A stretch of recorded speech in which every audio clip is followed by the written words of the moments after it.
नमस्कार, मैं अभय पांडे। आप देख रहे हैं मेडिकल माइक। आज हमारे साथ मौजूद हैं जाने माने दंत चिकित्सक डॉक्टर विनोद तिवारी जी।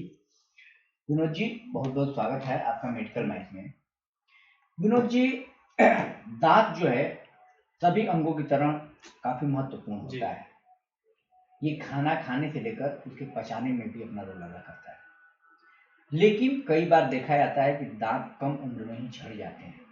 कई जी। बार दांत बुढ़ापे तक रहते हैं। तो दांतों को ताउम्र जवान रखा जाए, इसके लिए क्या प्रिकॉशन लेना होगा? सर, दांत हम लोग का जो मेन पार्ट होता है शरीर का, वो उसका क्या है कि खूबसूरती और सौंदर्य का भी एक दर्पण है। दांत का सुरक्षित सुरक्षित जो हम लोग रखते हैं, प्रॉपर 2 टाइम ब्रश करना अनिवार्य है, सुबह और रात का। इसलिए कि खाना खाने के बाद जो हम लोग का सड़न पार्ट रहता है, वो 8 घंटे के आसपास मिलता है जो हम लोग सोते हैं। तो रात का ब्रश बहुत ज़रूरी है। जनरली हम लोग देखते हैं कि लोग क्या करते हैं कि सुबह का ब्रश कर लेते हैं, रात को इग्नोर करते हैं। तो ये मेन चीज़ है कि रात में हम लोग ब्रश करके सोएं। और जहाँ तक रहा बात सर आपका कि कम उम्र में दांत झड़ जाना, तो कम उम्र में दांत झड़ने का बहुत सारा रीज़न होता है, जैसे कैविटी होना, जो दांत में हम लोग खुररा वगैरह बोलते हैं।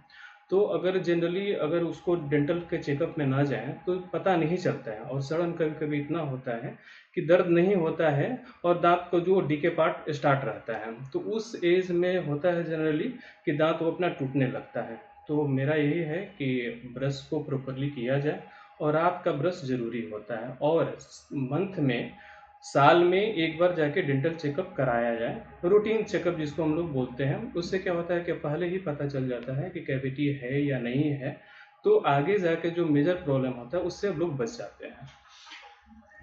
कई बार देखा जाता है कि काफी लंबे वक्त तक लोग ब्रश घिसते हैं दांतों पर। क्या प्रभाव होता है उसका? कितने देर ब्रश करना चाहिए? ब्रश का टाइमिंग 2 मिनट ही है।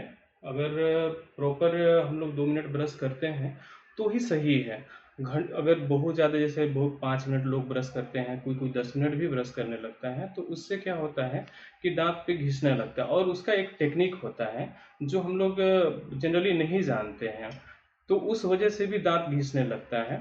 तो उसका टेक्निक यही है कि बस अपर के टीथ को नीचे, अपर वाले ब्रश को नीचे लें और नीचे वाले को ब्रश को ऊपर ले जाएं, और मात्र 2 मिनट ही करें। इससे क्या है कि फ्रेश भी फील करेंगे। और इसके लिए एक ब्रश आता है अल्ट्रा सॉफ्ट ब्रश, वो जनरली यूज करना चाहिए लोगों को, और 2 मंथ तक ही ब्रश को रखें, उसके बाद फिर उसको दूसरा नया ब्रश अपना यूज करें।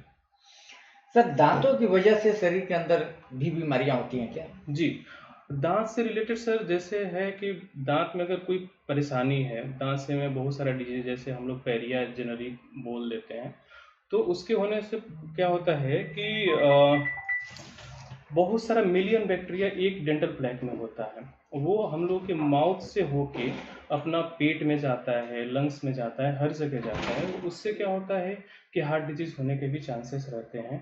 खाना जैसे क्या होता है कि पचना प्रॉपर नहीं पच पाता है, उससे भी रिलेटेड होते हैं।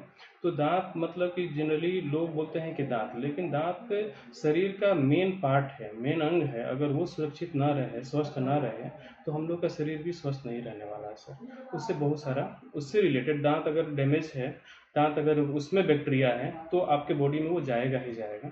उससे रिलेटेड बहुत सारा डिजीज होगा, जैसे में हार्ट हो गया, फिर खाना नहीं पचने का, फिर और दांत इस टाइप से रहता है। तो आपने सुना, डॉक्टर साहब ने कहा कि दांतों को चमकाए, चेहरे पर चमक बरकरार रहेगी। अभय पांडे, मेडिकल माइक।